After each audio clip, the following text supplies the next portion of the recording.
Hey guys, it's Brandon with Gilmore Outdoors, and we're going to do video number 2 in our trapping series. And we're going to show you what we're doing as far as setting our traps. And I think we're going to make 2 different trap styles that we're going to show you on video here. We're going to make a hole set out here, and we're mainly going to focus coyotes with it. And then I got my buddy Brent here. He's out here traipsing through the woods right now. He's a little camera shy, but we'll break that. But we're going to make a cubby set too, because we've seen quite a few cat tracks while we're walking around here. So we'll give you a whole rundown of what we're doing as far as setting and a little bit of the reason why the places where we're setting at. Tell them what you're thinking, boss. I'm thinking we're going to catch some kitties.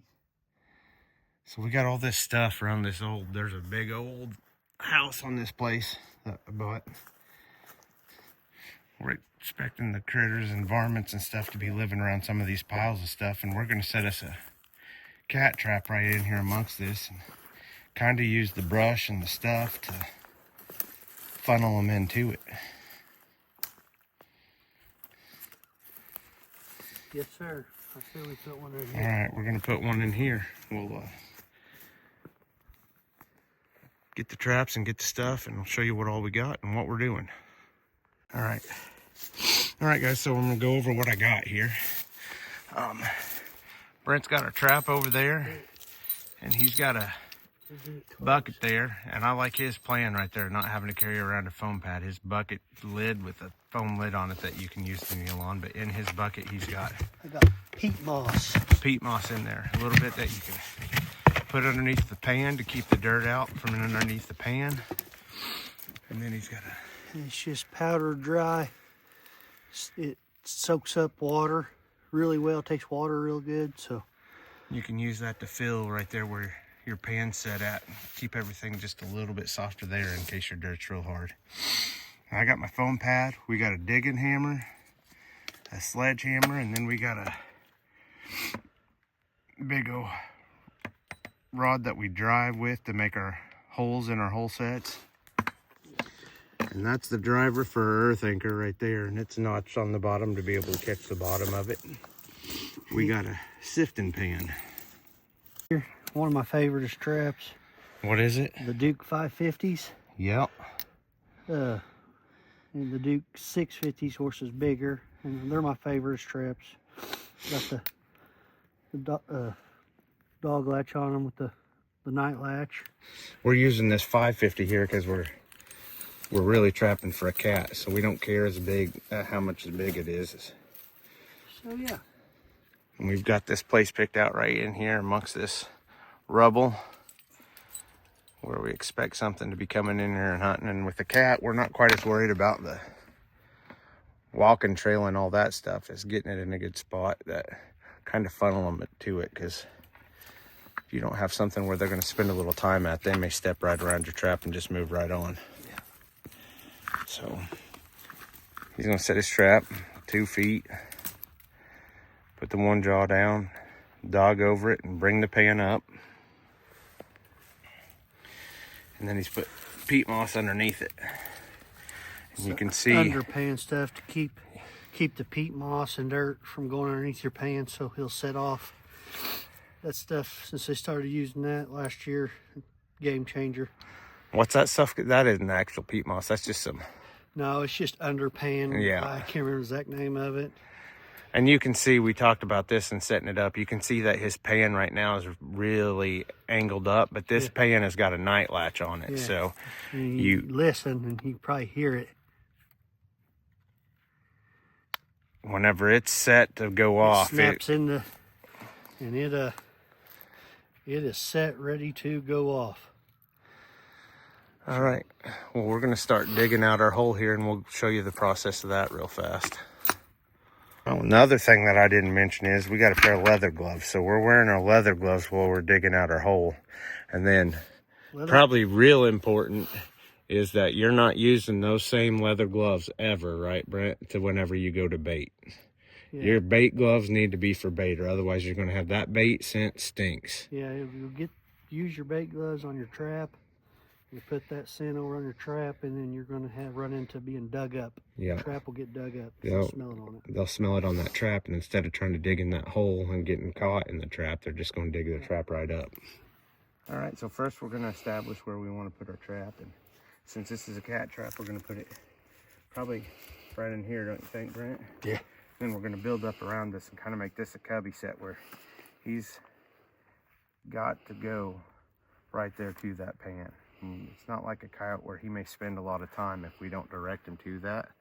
So we want him to get right there where that pan's at and spend just a little bit of time there, because otherwise he may just smell it and walk right on by, and we had that happen. So we're gonna get our trap established whenever you first start this out. I'm not gonna lie, I told you guys I'd set my very first trap with you guys, and I dug some out and didn't do that. And I'm glad I did, because it took a little bit of time to figure it out. But you wanna set your trap and kind of get an idea how big your hole needs to be right there. And your different traps will have different sizes. That 650 is a inch wider than this 550 is right here. But kind of mark you off what you're going to dig out, and then you don't have to dig down real deep, but you're going to dig that out. And this process is going to depend a lot on how good your dirt is and if you got a lot of rock and everything like that. And we've been on this new place, we've been super fortunate, because this stuff here, you can dig it out and there's hardly any rock in it. This may be the rockiest one that we found so far. And it's probably just because, yeah, this is old house stuff that's down in here. It ain't even rock.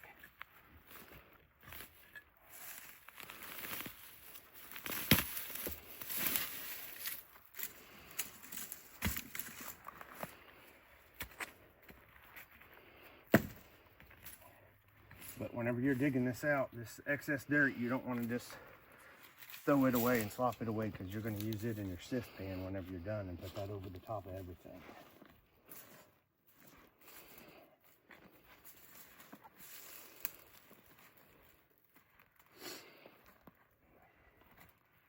You can see this dirt's super, super soft.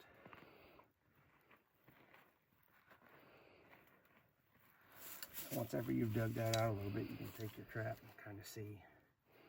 We're pretty close to the size that we want right there. Pretty close to the depth that we want. You don't want to get that too deep. You're going to have to fill it in a ton to make it look very natural. And then your dirt gets wet or cold or anything like that. It's just a lot of stuff over the top of it for it not to spring and catch right. Once ever we get that dug, you're going to go ahead and chunk out right in the middle. Pretty good little hole right there.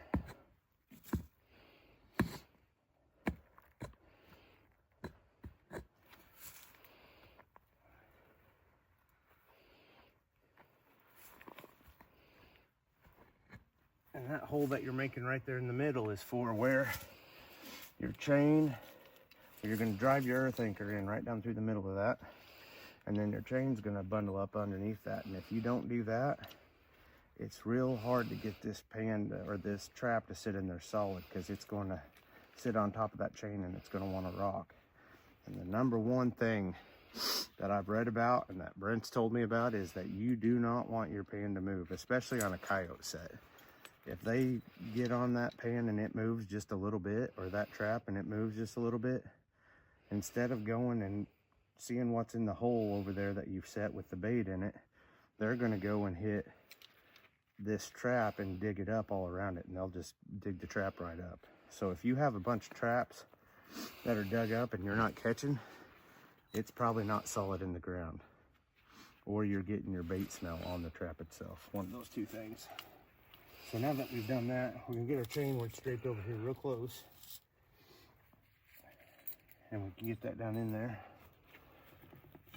And then we're gonna take our driver here, and you can see his earth anchors are just a little bit different than mine, but his driver is notched on the end. And on his earth anchors, you slide that right down on there and it catches on that. And those are the wolf anchors, for anybody that'd like to know. And mine are just a little bit different. Mine are on the bottom of your earth anchor right here. Instead of pointed like this, it's rolled. And so my driver just sits down in that roll like this right here, and then you drive it down in like that.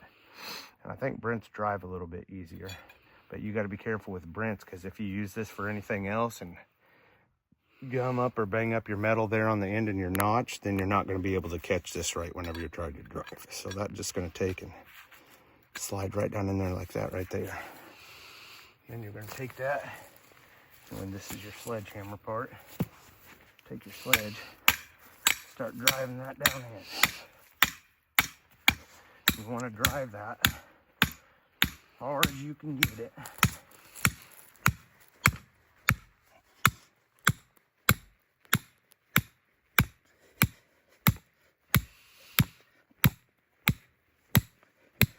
You want to get close as you can get to having that swivel all the way down to the edge of the dirt, or just in it. Because usually whenever you set that earth anchor, you're going to pull up on it a little bit and everything's going to come out. And the one thing you don't want is this cable sticking up into where your trap set is at, because if that happens, that cable doesn't want to lay over or anything like that. It's a pretty stiff cable and it'll make it a problem for you. So if you have one where you can't get it drove deep enough, you can take that cable and double it over. But Brent told me yesterday that he's had on coyote sets where if you have too long of a piece of cable, they'll get you chewing on that cable and dang near chew it in too. So you got to be careful about that too.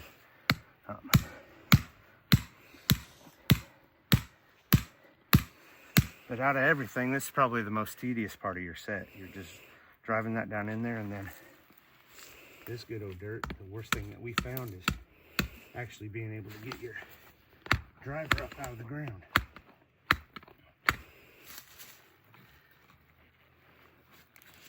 And that was pretty easy compared to some of the other ones that we did.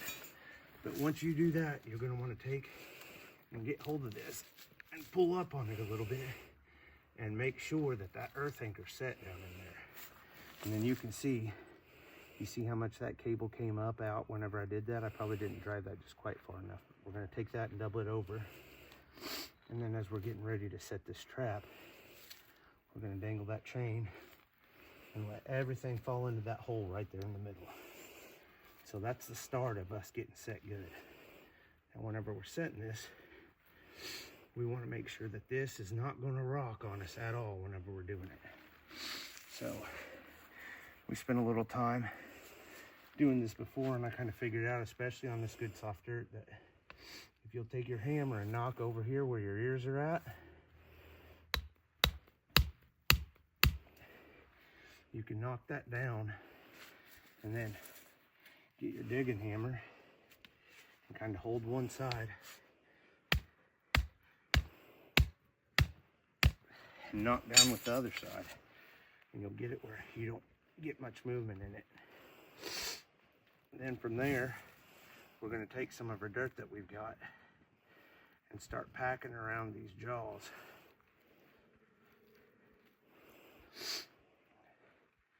And we went ahead and set that to the night latch on that.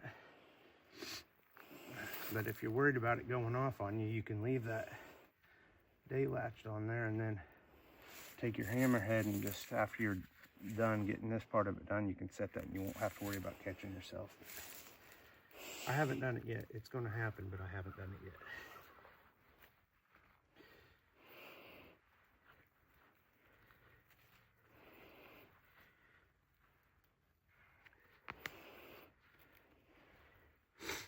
Whenever you're doing these, if you've got rocks or sticks or anything like that, you don't want any of that big stuff getting down in here amongst your trap and your pan. You get even a small rock and it happens to get right here just in the right spot, and those jaws won't close. They won't close fast enough, and they may not close good enough to be able to foot catch your animal.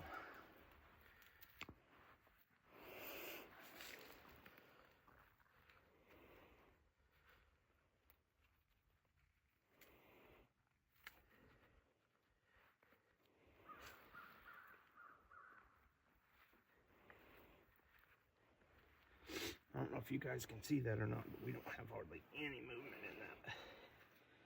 It's going to take a lot of pressure for anything to happen with that. So we've got that pretty well packed in. And then once ever we do that, we're gonna get this stuff that Brent brought with him, this peat moss that's down in here. And we're gonna take a pretty good amount of that. And you'll find that this is, I didn't buy this first. Brent brought this with him, and I'm glad he did, because you'll find that whenever you're setting your traps and you're sifting this dirt, the dirt may not be good enough. Some of it may be muddy and clumpy and it won't work, and there's not going to be enough quantity of it to fill it back in how you want it. So we're going to take this stuff, and it'll have some chunks and sticks and stuff like that in there. You want to be sure and not get that in there. But you're just going to kind of take this and fully cover up your trap with it.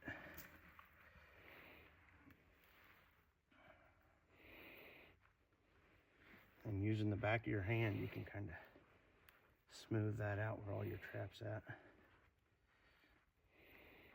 And once again, I ain't done it yet, but you use your back of your hand because you're a little bit lighter touch with it, a little bit less chance of getting caught.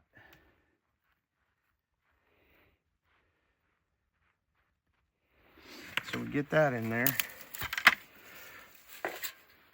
You kind of want your low spot to be right there where your pan's at. And we're going to take our excess dirt.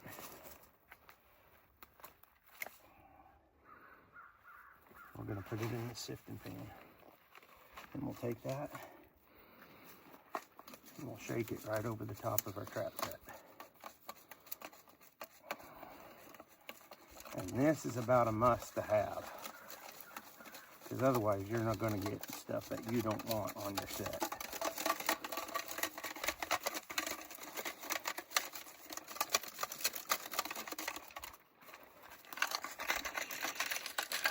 And you can see whenever you're done with your sifting pan, you've got these chunks of rocks and leaves and stick in here. That's stuff that you don't want sitting on top of your set. So you just take that, pitch it out of the way away from your set.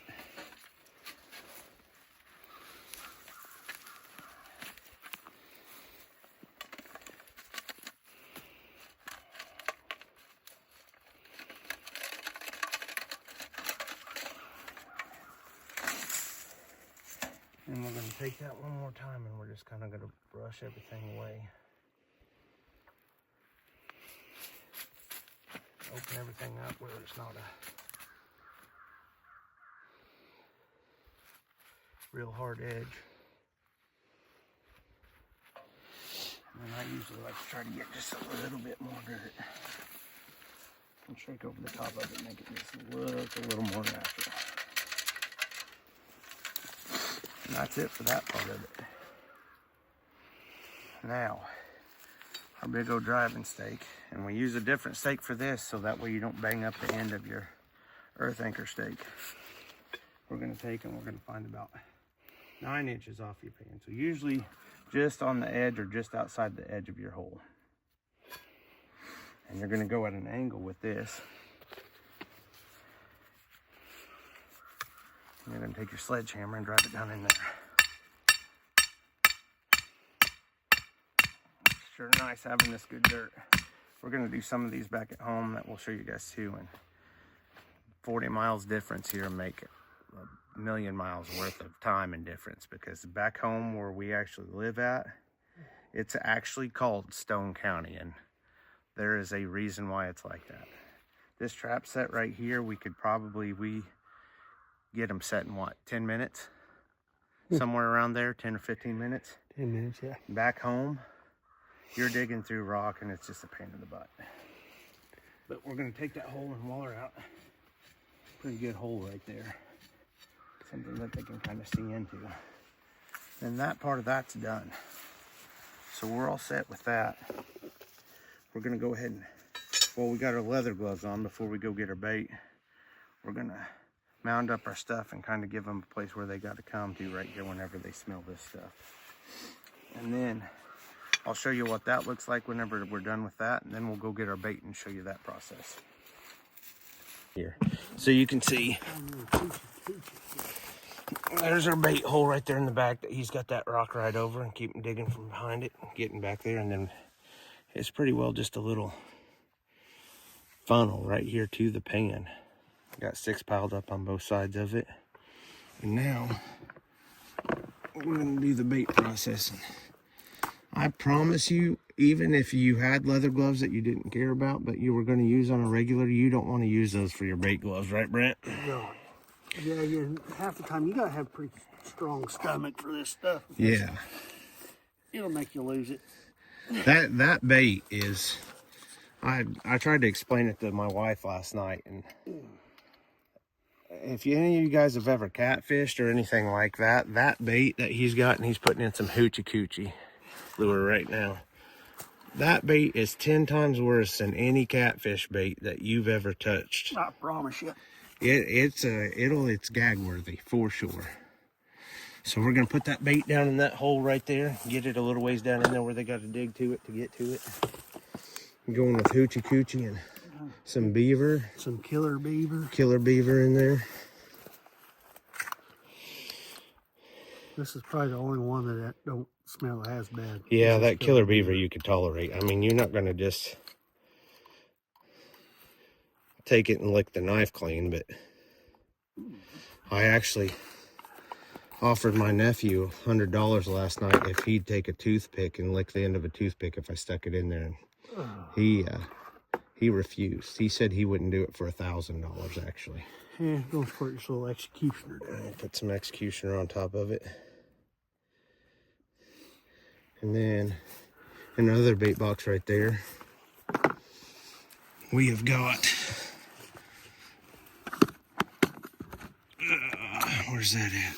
We got some lamb's wool in there. And you want to put it in this set or no, Brent? On a lot of the coyote sets, we're putting it in there, and then we're putting the bait in below it, and then we'll put a little of that executioner or some other scent just right on top of it. And give them something just a little bit to see and try to dig down into.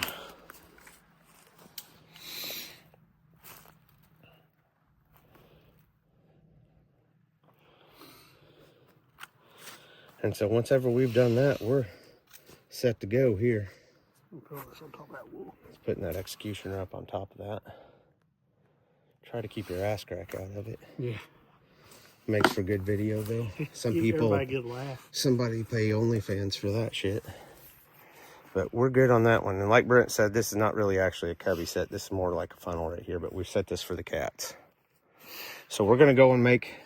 We never claimed to be no professionals. No, we're beginners still. And that's what I've said all along. This is me from the get-go. This is my first time ever doing it. Brent, you've done it for what? Another year? Yeah, I had to learn everything the hard way. You said your biggest deal was you went and you had half your traps dug up whenever you went and got it. Yeah, I was constantly. I didn't know what was going on, or now I started figuring it out. And Brent had another guy whenever he was doing that came in there with him, and he was showing him what his problem was, and the guy said, well, here's the deal. And that was whenever your pans weren't getting good and set in the ground. I wasn't setting my pans solid. I was having a little bit of rock. That's why I was getting dug up. They were digging them up. Once I started getting those pans solid into the ground, I wasn't being dug up no more. Man, and the biggest thing about that is having somebody that you can kind of, I mean, YouTube's got a lot of information, but somebody who's done it for a long time and knows what they're doing is worth their price in gold whenever you want to do this, for sure. Well, we're driving back home now, and here's my takeaways from trap setting day. That's hard work. It's not just go out there and they magically appear in the ground. The time you go out there and you're up and down digging your holes and getting your bait and forgetting a tool and all of those things, it'll tire you out. And so we set 15 traps. Of course, the first one's a big learning curve, but I figured by the time you move around and everything, it's taking you about 20 minutes a trap. We set 15 traps and it took us right at 5 hours to get it all done. So I wouldn't just expect to go in there and do it in 10 minutes and go on about life. Whenever I think about this, like deer hunting, which as I said, that's our main goal always, but trap setting day is your day where you're going and setting your stands and stuff like that. It's not much fun, but it's a thing that has to be done for the end result. And so now I feel like the fun part begins whenever we get to go check traps, and that'll be the exciting part of the deal. So we hope you guys will stay tuned on our next video where we go through and we'll start our trap checking process, and we're going to show you everything in those. We want you to see the successes and the failures. We want to see if something goes wrong. We want you to know that it's not going to be one of those videos where you see, oh, they caught 15 coyotes over 3 months time in every trap they got. Whatever, however that may go. We'll show you if we catch them, we'll show you if we don't, and we'll show you if something goes wrong. So we hope you guys stay tuned and watch our next video.